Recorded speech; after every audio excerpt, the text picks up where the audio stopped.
Bizda miyamiz nima yaxshi, nima yomon, kimga o'xshashimiz kerak va kimga o'xshamasligimiz kerakligini tushunmas ekan. Hech sezganmisiz, biror kishining yuzini ko'rib, "Vau, prishlari juda ham yomon ekan, juda ham yuzi patir bo'lib ketibdi" deb o'ylasangiz, ozgina vaqt o'tmasdan turib, yuzingizda ham har xilcha prishlar chiqib, yuzlaringiz shunaqa xunuk bo'lib boshlaydi.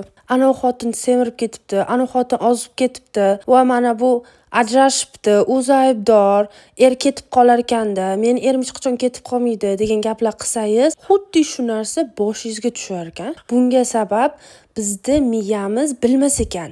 Biz xohishlarimizni va xohlamasliklarimizni.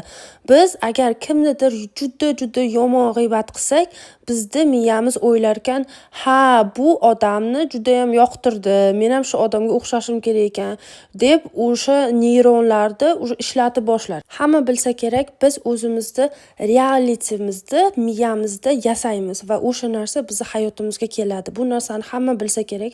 Shuning uchun ham nima o'ylashimiz, kimga qarashimiz, kimga qarab havas qilishimiz juda ham muhim ekan. Shuning uchun ham chiroyli videolar ko'rishimiz kerak ekan, chiroyli kinolar ko'rishimiz kerak, chiroyli qo'shiqlar eshitishimiz kerak, chiroyli kitoblar o'qishimiz kerak, yaxshi odamlar bilan gaplashishimiz kerak. Bu narsa juda ham muhim narsa ekan. Bizga yoqmaydigan, asabimizni buzadigan, o'xshashni xohlamaydigan odamlar haqida gaplashish yoki ular bilan umuman ular haqida ham gaplashmaslik kerak ekan. Bu haqida fikringiz qanaqa? Kommentariyada yozib qoldiring. Albatta aytishingiz mumkin, "O'g'li, agar hozir men faqat boylarning videosini ko'rsam, boy bo'lib qolamanmi?" degan savol tug'ilishi mumkin. Ulardek boy bo'lib ketmasligingiz mumkin, lekin siz xohlagandek hayotni qurishingiz mumkin. Ularning hayotiga juda ham yaqin hayotni yaratishingiz mumkin kallangizda.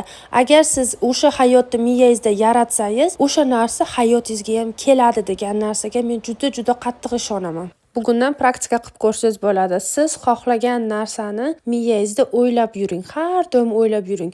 Lekin bu juda katta, fildek katta bo'lishi kerak emas. Siz rostdan ham qabul qila oladigan va hayotingizga sig'adigan narsani xohlashingiz kerak boshida. Sekin-sekin kichkina narsadan boshlab, shu katta narsalarni xohlasangiz, hayotingizga sekin-sekin kirib kelaveradi hamma narsa. Bizda tanamiz, bizda miyamiz shunchalik kuchli, juda ham kuchli yaratilganmiz. Biz xohlagan narsamizni o'zimizni hayotimizga xuddi magnitday chaqirib olamiz. Magnitday chaqirib olish uchun siz har doim toza o'ylashingiz kerak, g'iybat kamroq qilish kerak, yaxshiroq odamlar bilan gaplashish kerak va g'iybat qiladigan odamlarga sal kamroq qo'shilish kerak.